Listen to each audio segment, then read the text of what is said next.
Guys বন্ধুরা, এটা আউশা বা বর্ষালি ধান নামে পরিচিত আমার এলাকায়। কৃষি সম্প্রসারণ অধিদপ্তর দুপচাচিয়া বগুড়ার তালোড়া পৌরসভার প্রদর্শনী প্লট হিসাবে আমি এটা পেয়েছি দুপচাচিয়া কৃষি সম্প্রসারণ অধিদপ্তর থেকে।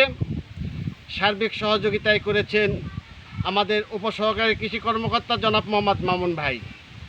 আমার এই জমিটা দেখা দিলে সবাইকে একেবারে দেখে কুশানো তুলে নাও। এই 85 নম্বর ধান 115 দিনে হয়ে থাকে।